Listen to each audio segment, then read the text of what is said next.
Hi there, welcome to episode 4 of Mimblewimble, the Harry Potter podcast. I'm Aishwarya. I'm Prashantini. We're going to reread the Harry Potter books and discuss them over the course of our run. The episode title today is Harry Becomes a Seeker. We'll stop midway through chapter 9, The Midnight Duel. Let's start off today with a summary of events from when Harry got sorted to when Harry becomes a Seeker.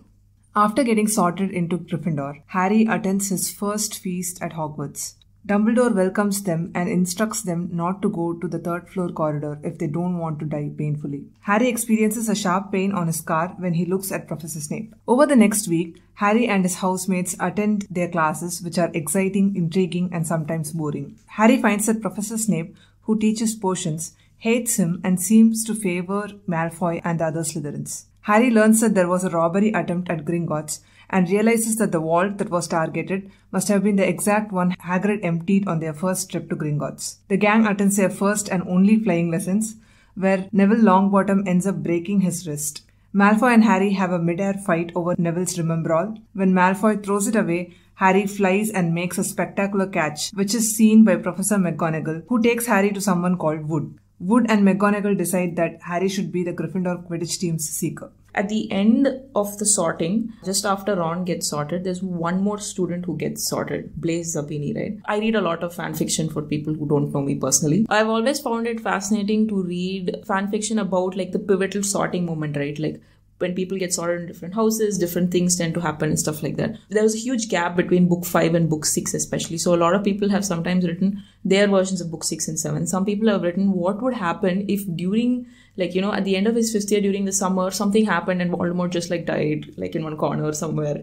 And everybody's just like a normal Hogwarts student going to high school kind of thing. And so they're always like trying to pair them off with various people. Especially, you know, if you don't want the main canon pairings to happen. People obviously like scour the list of first year students getting sorted, which we know for sure only from like the Philosopher's Stone, because we see like Turpin, Lisa and Sally Ann Perkins and all getting sorted, right? So we don't know where they go, but Blaise Zabini is important because he gets sorted into Slytherin and we don't know his gender till book 6. I have actually read this great fanfiction. It's really fun to read called Divine Humiliation, which has Blaise Zabini as a girl. And then book 6 came out and it turned out he was a guy. I've always found this like really funny because people have been like so desperate to like, you know, get new characters. They want more Slytherins, but the only Slytherins we know are like Malfoy, Pansy Parkinson and Crabbe and Goyle. And that's it. So they were like, yes, we need more female Slytherins. So they just used Blaise Zabini. I did not give it a thought at all. His gender was on a question. Nobody knew. And his name is like peculiar enough that you wouldn't even be able to easily guess his gender. Interesting. But I think I read one of those fan-written books. I mean, I thought it was the actual book. Oh, yeah. I've been there too. Yeah. I don't know if it was the 5th or the 6th book. It was available on the roadside for $50 or something. I got really excited. It took me like a few chapters before I could realize that. That happened with me in book 7. It was a few chapters in where I was like, hey, wait a second. J.K. Rowling wouldn't write so much romance between Harry and X-person. It shall not be revealed at this moment. Yeah, I think people are going crazy with the book writing back then. What I immediately noticed was how it was not day 1, these are the things that happened. Day 2, these are the things. But it was more like the whole week was put together and given as a summary. I really like that. But even before that, there are a lot of things that happen in the feast. My favorite part is that there's so much food. Harry gets really overwhelmed with the amount of food there because, like he says, it's not like the Dursleys starved him. Which is an important point to note because this ties into our discussion about the abuse that Harry faced. He's finally revealing one bit of information that's very important to that. Yeah, that's not like they starved him, but it's not like he could eat a lot either. So he gets like really overjoyed and piles everything onto his plate except the mint humbugs. And then even before the feast starts, Dumbledore gets up to give a speech and ends up saying, "Before we begin our banquet, I would like to say a few words. Here they are. Nitwit, blubber, oddment, tweak. Thank you." I've always found it funny, but this is the only time I actually Googled it to find out what it means. A lot of people had the same theory that he said that to show that sorting business is a futile thing. It's not as important as it seems. And each of these words mean something derogatory that one house thinks about everyone else. Nitwit is Ravenclaw because they pride themselves on their intelligence, so they obviously call everybody else Nitwit. Yeah. And Blubber is Gryffindor, which apparently could be like blubber as in cry, like people blubber on, or like something to do with physical courage, because the Gryffindors are all about the courage, so they think everybody else is just like a big crybaby. I actually read that Gryffindors are jocks. That was really odd. I had never thought of them like that. And it's not like everybody in Gryffindor is particularly good at sports. So I don't know if I can really accept that explanation to it. Oddment means some leftover cloth or something. Yeah, from like a bolt of cloth that's left over. Slytherins basically are pure blood crazy. So everybody else is oddment for them. And Tweak was really weak for me. Yeah. Tweak is for Hufflepuff because they think that everybody else should tweak it down. Like whether it's the pure blood craziness or whether it's the jockness or whatever, they should be tweaked to bring it down. Anyway, this is a fun theory, but I don't know if it actually... Yeah, I doubt it. Yeah, it's plausible, but there are some words that don't fit very well. So I'm not sure if I can take it at face value. But based on this, it's clear that in the beginning, at least, J.K. Rowling really wanted Dumbledore to be this mad genius kind of a person. As we go through the series, we know that he's not exactly a mad genius. He's just a genius. And I feel like in more ways than one, the first book is like a pilot episode of a show because there are many things that J.K. Rowling tries with this book and then later on gives up completely. I mean, there are some plot points that start from the first book that are recalled in the later books. So plot is strong. But when it comes to characters and the way she writes, I think there are many styles that she sheds as she moves on to the other books. One is making the characters very black and white. But I think the characters black and white thing could just be that first book is intended to be a children's book, but the other books are not intended to be children's book. No, but I agree with you. I think one of the strongest examples immediately follows in the Hogwarts school song. Yeah, which is never used again. I mean, it's like a really fun song, and I'm sort of sad it's never used again. But I'm glad. It's just like you said, like, you know, it's like a pilot episode. It's like she like watched the reaction and realized this thing never gonna take off. Based on the rest of the book, we'll be able to figure out if she was really testing the waters here. I also did not know anything about the ghosts. Okay, I knew some things about the ghosts' backgrounds before, you know, reading this chapter in great detail. Some of the ghosts are actually important to the storyline. But I actually did not know, even though he's technically my favorite ghost, why Nearly Headless Nick is nearly headless. I knew that it was because of a blunt axe and 45 times all that stuff. It comes in the next book. But I didn't realize that it was because he was trying to help a muggle lady with her teeth. And he used a charm, but it backfired and her teeth started growing out like a tusk. So he got imprisoned and then sentenced to, you know, beheading. Because people suspected that he's magical. Yeah. And they just went at it with a blunt axe. The Fat Friar has a great story as well. I mean, he went to Hogwarts as well. And once he graduated, he became a mendicant who, like, you know, who gave up money and to just, like, help other people. But, you know, everybody started suspecting him when he started performing miracles with just one wooden stick. That's how the Fat Friar got out. So all this information is coming from Pottermore, right? Yes. And J.K. Rowling herself has written all this. I was reading about the ghost too, and there was something about poking someone with a wooden stick and curing them of smallpox. Yeah, that's the Fat Friar. Fat Friar, okay. Maybe he could have been a little bit more discreet about how he helped them, but... It was crazy back then. There was a book about plague that I read. I think one of the important plot points that happened there is also how this one particular lady cures plagues, and she's actually curing it with medicines. But people get really suspicious of her, mainly because they consider her to be loose. And so they stone her to death. So I guess this was the way of life back then. I find this an interesting contrast to events later on in the Midnight Duel, where everybody talks about how they've been like flying all their lives. Ron talks about how he nearly hit a hang glider on Charlie's old broom, and the way Malfoy says that he was constantly escaping Muggle helicopters, and Seamus is like zooming around the countryside on his broom and stuff. And you know, these guys are very casual about the way they almost expose themselves to the Muggle world, even though now surveillance methods are a lot more comprehensive and complex. When poor Sir Nicholas and the Fat Friar were killed for just being odd. Yeah. With enough killing, I just think that the magical people realize that they need to conceal themselves better. So they can use spells to protect wherever they are. Maybe as technology advanced, magic also advanced. Yeah. So they built better protections. Even if the broom had been really close to the helicopter, as Malfoy says, maybe the muggles couldn't see him because the broom had a charm or something. The nearly headless question is asked by Seamus in this one. I really like the Hermione's version better from the movie. Nearly headless? How can you be nearly headless? I agree. I actually was like wondering who is that voice who says it in the movie. I can like remember it very distinctly. And is that how you pronounce his name? I have no idea. Stephen Fry says Seamus or something like that. But sandy-haired Seamus Finnegan interrupted. I don't think I can say that. So I'm just going to say Seamus and you say what you want. I really don't remember anyone actually referring to him in the movie. He comes up, but he says his lines himself without someone saying his name. He's not like Dean, where someone says Dean, and I know what Dean is pronounced like thanks to like Gilmore Girls and stuff. He's there all the time, but no one's like, hey, he's there. It's not like Neville, where you know how to pronounce his name because it comes up a lot. It's Seamus. Yeah. For this episode, let's try to say Seamus. Seamus. This is in relation. Sounds like we're saying Seamus. Yes. Let's stick to Seamus. Yes, don't shame us. Seriously.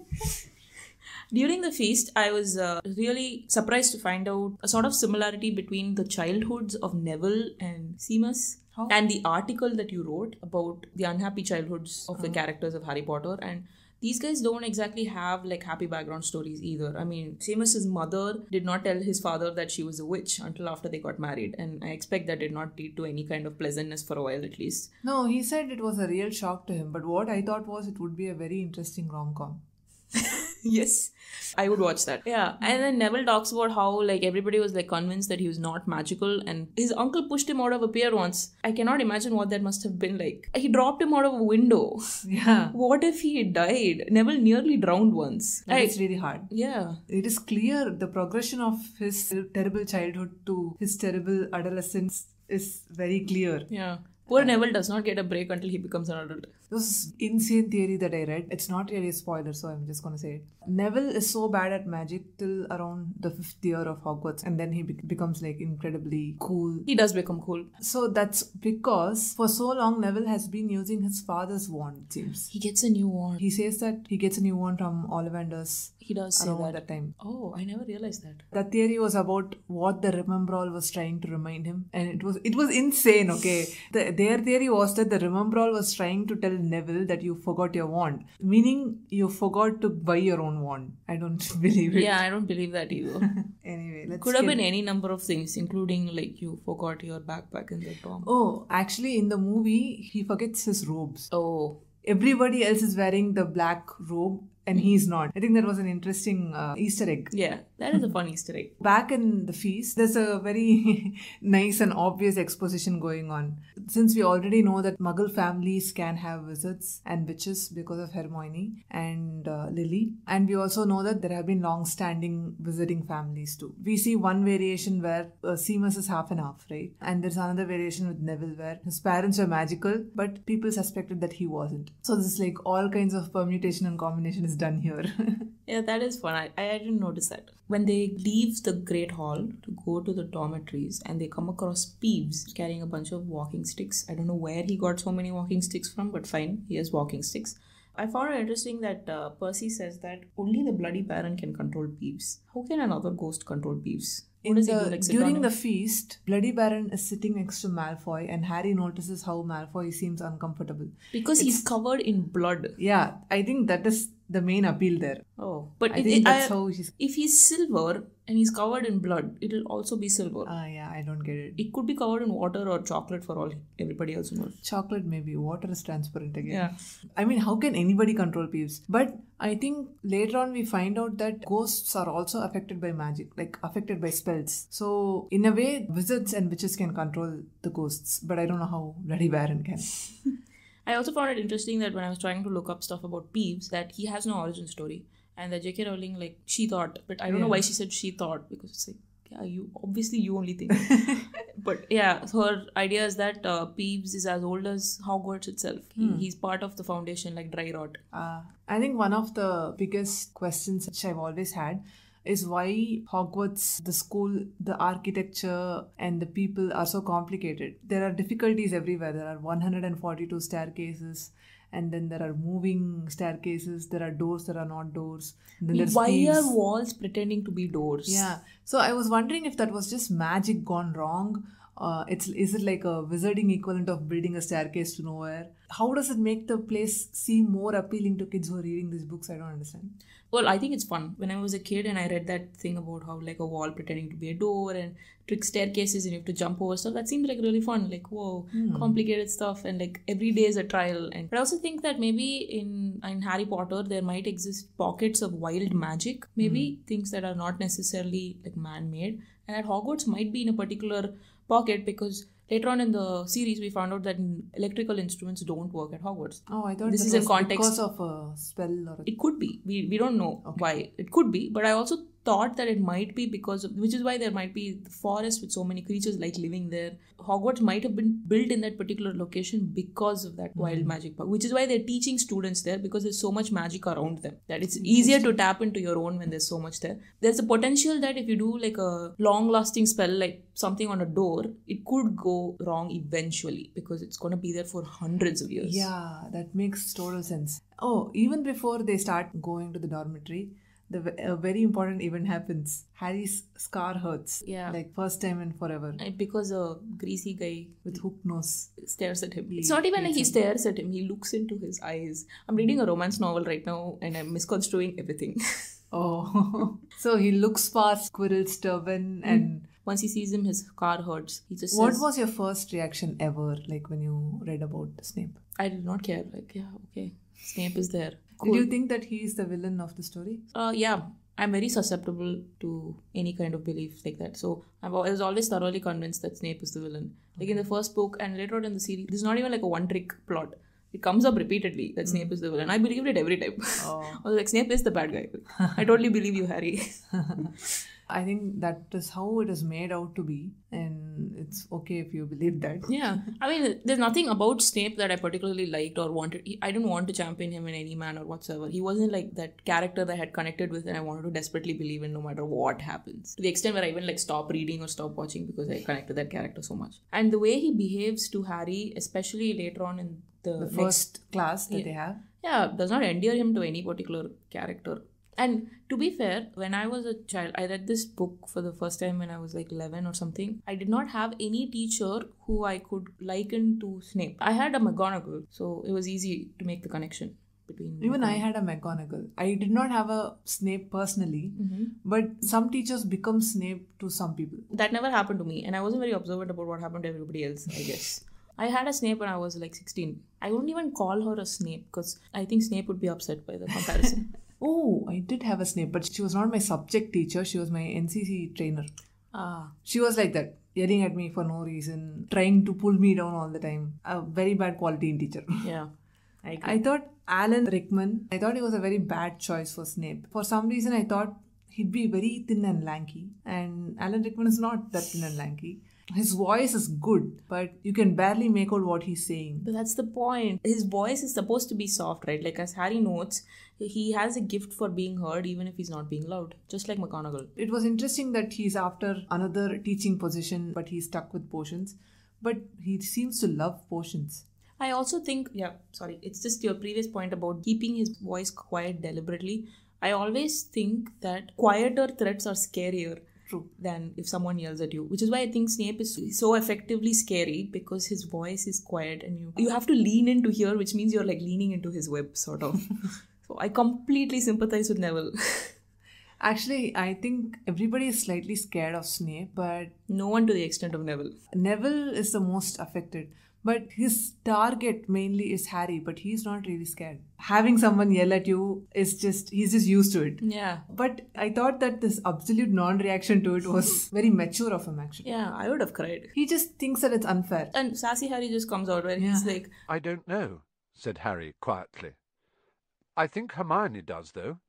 Why don't you try her? Yeah, they get like really adversarial really quick. It was an interesting point that you said about why would he want another job when he already has potions. And he must have been good at potions to be teaching potions.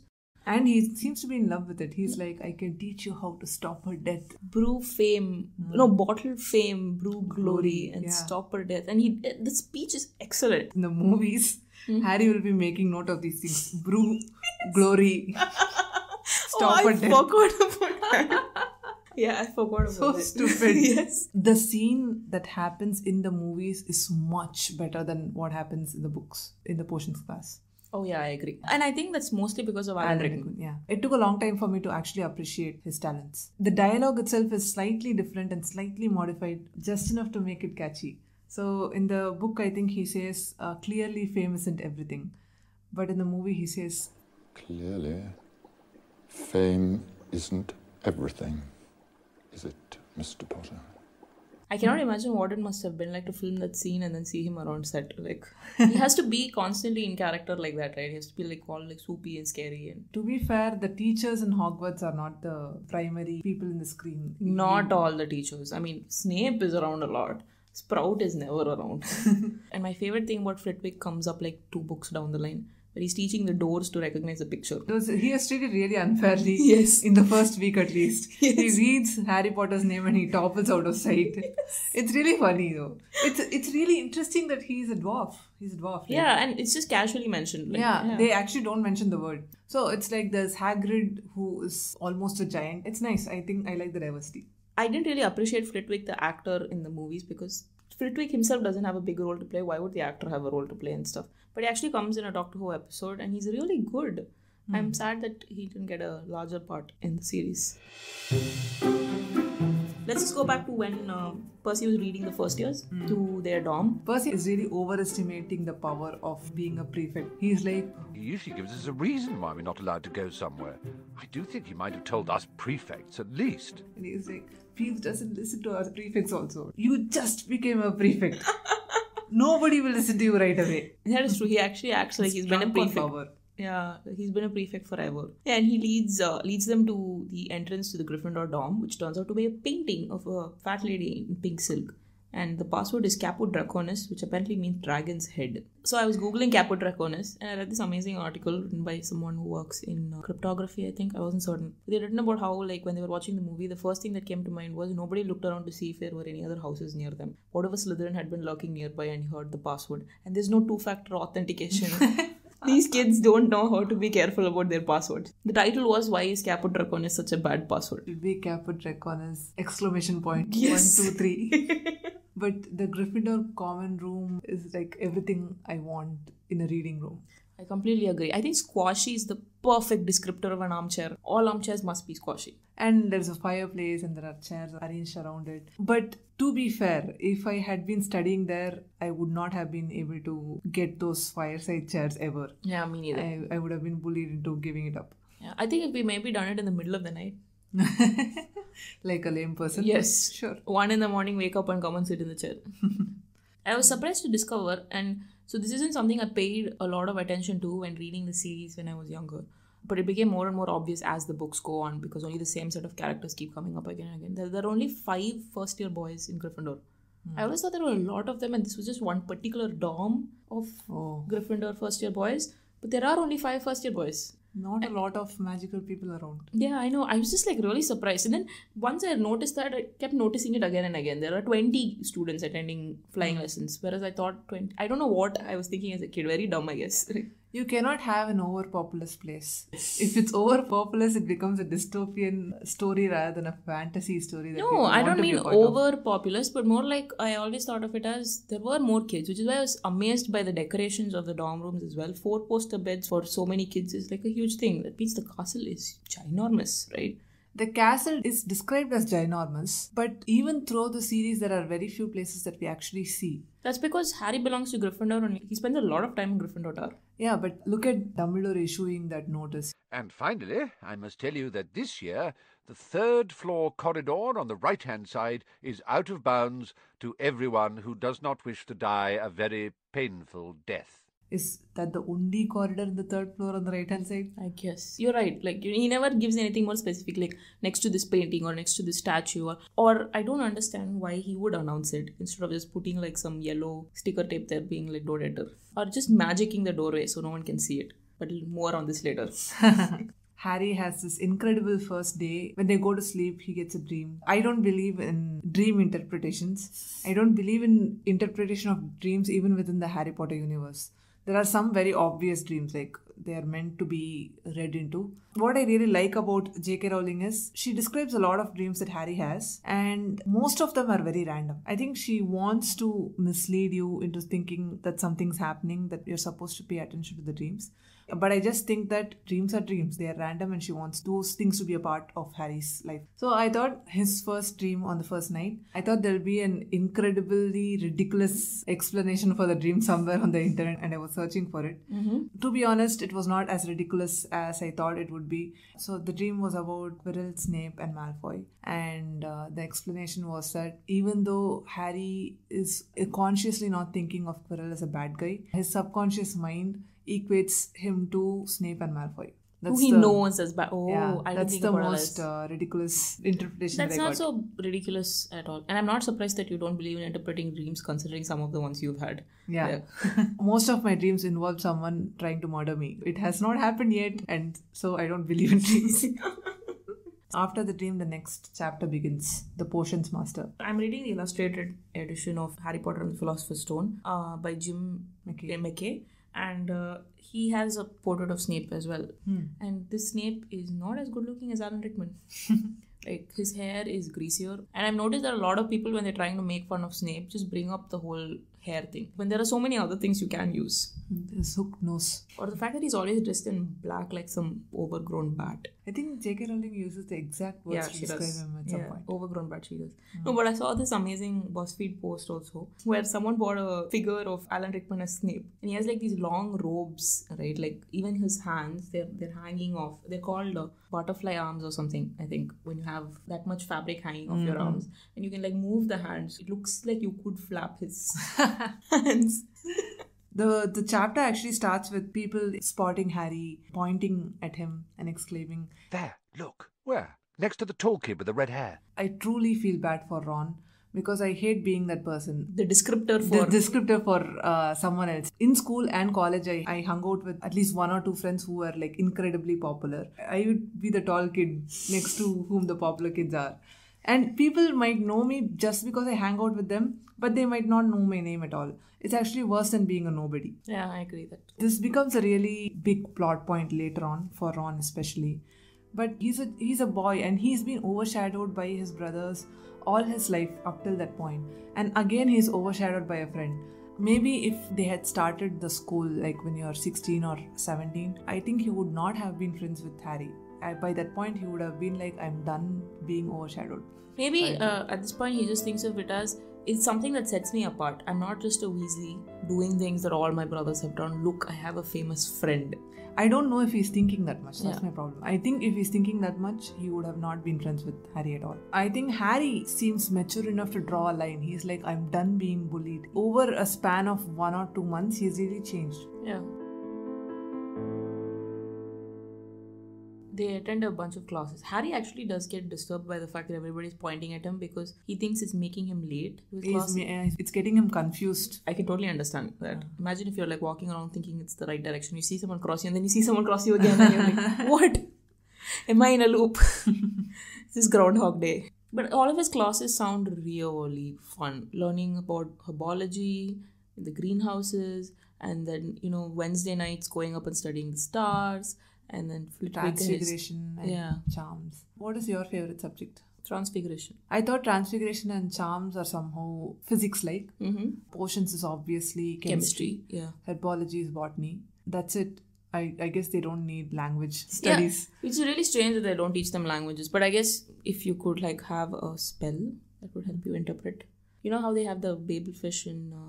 app? Babelfish in Hitchhiker's Guide to a Galaxy? No. Okay.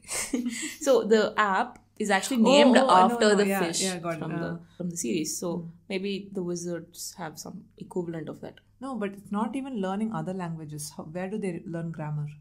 Oh, maybe they learn grammar in their primary school before they come to Hogwarts. Do they have a school? I don't know. It never comes up. It sounds like they're homeschooled a lot. Yeah, I think they are very behind on certain things. Like the magical community is not very advanced. There's no mathematics right now. Yeah, they don't learn anything about the law either. Yeah, but it comes later, I think. I mean, even we had civics. So clearly they are not advanced enough to have these subjects. Even zoology, they don't have an exact equivalent of zoology. They have care of magical creatures eventually, but it's just care. It's not... And it's an elective. They are not like flit open the unicorn and see what's inside. Thank God they don't. It's just they can use magic to bypass a lot of things. So they don't have to study them to understand how they really work. I mean, I know that in potions they use a bunch of ingredients like snake fangs and they use like random body parts, which is the reason that potions is not my favorite subject, even though I actually like chemistry. If I went to Hogwarts and I had to like encounter these things and grind them and put them, I would probably not like that subject either. Plus, I respond better to someone like McGonagall than someone like Snape as a teacher. So. Everybody responds better. Yeah. No, the really funny part is I would totally be like Hermione if there's a teacher who hates the whole class so much. If they are I'd be constantly trying to win their approval. Yeah, if they are like... I can teach you how to bottle fame, brew glory, even stop a death, if you aren't as big a bunch of dunderheads as I usually have to teach. I'll be like, I am not a dunderhead. Let me prove it to you. Yeah. Yes. You can totally feel her there. Yeah. But okay, even before the potions class starts, there's a description of Filch and his cat, Mrs. Norris. That's an incredibly funny name for a cat. What was really interesting to me was not that the caretaker was mean, but he makes his cat do some of his work. Yeah, I thought that was really fun. Here, doggy, write my blog post. Yeah, but it would be very convenient, yes. In that case, I will have a pet. If I could be like, here, cat, sit at home and wait for the delivery man. Totally. Yeah. During the explanation of these classes, J.K. Rowling also articulates one of the things that we discussed in the previous episodes about how wizardry is not just wand waving and saying some funny words. You really need to learn a lot to get to a point where you can do those things. Especially converting a table into a pig is going to be impossible for someone with no experience. Yeah, and this is a point that comes up later in the next chapter. So, but I'm going to bring it up now because I thought it was closely connected to this. Before they take flying lessons, Hermione is very nervous about flying lessons. The description is that Hermione Granger was almost as nervous about flying as Neville was. This was something you couldn't learn by heart out of a book. Not that she hadn't tried. But we know that none of these other subjects are something you can learn from a book. It's not like she could have read 10 books on Transfiguration and been better at it. Because it's not just about reading you can know something in theory and still not be able to practice it really well. With enough practice and theory, you can do it when it comes to Transfiguration. But flying is like sports. For some people, it just doesn't happen. Yeah, that's fine. It's fine that Hermione is not good at flying. It's completely okay. It's just, the accusation is that it's because she couldn't learn it from a book when... A lot of Hermione's intelligence actually come from books. Yes. She's good at magic because she learned from books. It's a part and part, right? A lot of people call her the most talented witch of her generation, etc. True. But I think a part of it comes from her books, but a part of it is her as well. She is smart enough to put into practice what she learns. So I thought it was a very unfair accusation of Hermione being like, oh, it's because she couldn't learn it from a book. We see the Transfiguration is fun, charms. We don't get to see much yet. There is no explanation of what that class is at all. There is also history of magic, which is interestingly taught by a ghost. How does Binns grade paper? That is a good point. How does he grade papers? Probably as a teaching assistant. There is also mention of him using some notes and stuff. How does he turn papers? Yeah. I don't know. I think it's just the way he forgot that he's dead and he just woke up and not forgot that he's dead. He didn't realize that he's dead and he woke up from the fire and started teaching. In the same way, I think he just doesn't realize that he cannot handle notes and he assumes that he's doing it, but he's not actually doing it. Oh, that makes sense. Yes. And there was one very interesting... I also don't understand why history of magic is boring. I think a lot of it is to do with the way Binns teaches it. Yeah. If you're droning on in a dry, boring voice, I totally get it. But you have names like Emmerich the Evil and Uric the Oddball, I think I would read. Would you find that interesting? Yeah, Emmerich the Evil, what did he do and how did he have that amazing alliterative name? It's not very smart, but... It's very unfair, okay? Alliterative names can also be smart. I know, but like Uric the Oddball is better. What did he do to learn that name? I want to know. It's not like something boring. Like our history only had stuff like Alexander the Great, this person the Great, that person the Awesome. I would have been very interested in learning more about some villains. Even if the heroes, supposedly heroic people, had some villainous side, we don't get exposed to those things. Yeah. There's an entry in Pottermore about Professor Binns and generally ghosts.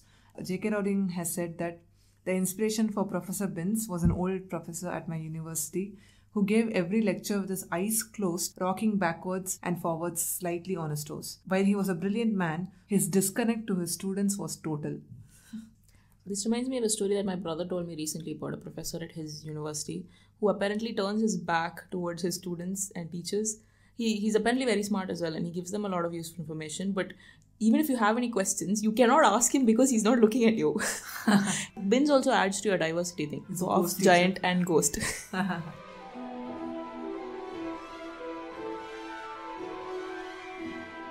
And I thought it was very sweet of Hedwig to come visit Harry at breakfast, even if she didn't have a letter. So just like come eat his toast and go. Because she knows he doesn't get a lot of mail. And she's just there to say hi and then go back. Oh, she eats toast in this one? Because she nips his ear, I remember. But apparently J.K. Rowling had written in some book that Hedwig eats a bit of bacon from Harry's plate. Yeah. And everybody got like really outraged and like, owls don't eat bacon. I thought it was pretty sweet of Hedwig to come visit Harry, and she must have gone to Hagrid to get the letter. We know later on in the series also that Hedwig sometimes does things to help Harry out, right? Like she goes to his friends to like get mail for him. Because he instructs her to. No, in book 3, Harry receives a present because Hedwig... So the person who sends him the present would be wondering how to give it to him when Hedwig just shows up out of the blue, takes the present and goes. Which means Hedwig is much, much smarter than we think she is. Okay. This actually answers my question. It was very stupid concept. Using your pet to send you information. Hagrid walking all the way to the owlery writing something. When he could just find Harry. Yeah. And I thought it was pretty sweet of Hagrid also to invite Harry. For all Hagrid knew, Harry maybe hadn't made any friends. Or, you know, he might be having a tough time because he's homesick. And it was pretty nice of Hagrid to homesick? I don't know.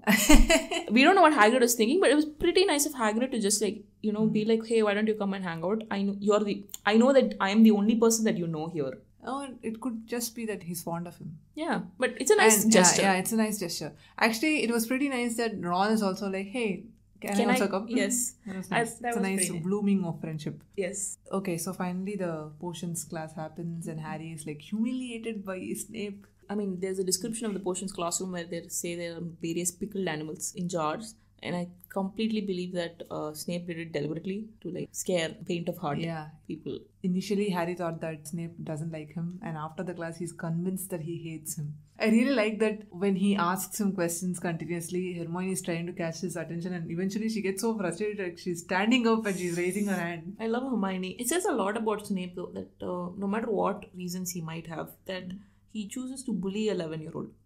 11, yeah, exactly. It's impossible to ever empathize with him. And with no provocation. Snape just operates off a bunch of assumptions that, Harry might have a big ego because he's famous. What does he even know about Harry to assume those things? The person who actually has big ego is Malfoy. For no reason again. But Snape has to be nice to Slytherins, right? Because he's the head of the house. No, but you don't have to be nice. That's true. Never stop McGonagall, as Harry says. What was really funny was when the accident with Neville happens, they're actually making potions to cure boils. And he gets boils. And Snape was like, take him to the hospital. That day they go to Hagrid's hut and Harry's like, Snape hates me, and Hagrid's like, no he doesn't, but he seems really suspicious. Hagrid does know some information but he's not telling me. Yeah, and there are rock cakes there, which for a long time I thought was a made up thing, but it turns out that I have eaten rock cakes. I just didn't know they were called that. They're fruit cakes with a rough surface like a rock. Okay. Yeah, except Hagrid takes it a little bit too far and they nearly break their teeth on them. But there's something else happens as well. When Ron is telling Hagrid about his brother, Charlie, who's working in Romania with dragons, Harry finds an article about a break-in in Gringotts on July 31st, which was Harry's birthday, the day that they were there. This is another time where Hagrid is like, very shifty. Yeah. And it's clear that Hagrid is not revealing all the information he knows. But Harry immediately thinks that, this is way more interesting than anything I've come across in my classes. It's very unfair, Harry. Very unfair. I also like the spokesgoblin's comment in the newspaper. He's like, "I'm not telling you what was in there, so keep your noses out if you know what's good for you." So then... It's the midnight duel. Yes. What is this flying lessons plural thing? It never happens again, right? Throughout the series. Oh, you're right. Actually, yes. Why is it in plural? This whole thing is a plot movement device. Like, Snape makes someone else take Neville to the hospital wing when Madam Hooch takes him herself. Yeah, I agree. Given that you are putting a bunch of 11-year-olds on brooms and asking them to go up and come down, you can't tell me this is the first time this has happened. Yeah. Which means, why don't you have something around to prevent it? You could cushion the ground. We know later on in the series that some people know a spell to slow down and descent. You didn't learn that? Everything here is for movement of the plot. Yeah, complete movement of the plot. From the time the Remembrall comes. Or I would think that whoever is in the hospital wing would at least be like lurking nearby to help out immediately. Yeah. It is affecting our sensibilities right now because of the civilization's progress, but they are far behind. And people like a century ago did not care about safety, honestly. It's not just about safety, but it's also about trouble, right? Now she has to take Neville to the wing. I mean, he has to get his bone repaired, and it's just a lot of trouble. First, everything starts with Neville getting a Remembrall. From his grandmother. Because he's so forgetful. The Remembrall turns red if someone holds it and they have forgotten something. Which is odd because everybody forgets something at some point in their lives. Which means you're always... It should always be red. When Malfoy and Harry hold it, it never turns red. Are they remembering everything at all points? Good point. I don't know. Anyway, I think the Remembrall is only there because it's a transparent ball and it's hard to catch. Yes. Oh, yes. Definitely. It's the closest thing to a snitch. Yeah. Harry actually says that he hasn't met anybody who he hates as much as Malfoy. Just because he's gloating from the Slytherin table about receiving so many presents. Malfoy is generally mean to Harry, I agree. But I think his hatred towards Malfoy right now is uncalled for. And it's only because Malfoy resembles Dudley so much. Yeah, I agree. I mean, I would understand it if Malfoy was deliberately like being like, Harry, look at all the presents I have or something. But he's just generally gloating. And he's like, oh my god, I hate Malfoy. I hope to have a fight with him someday. Yeah.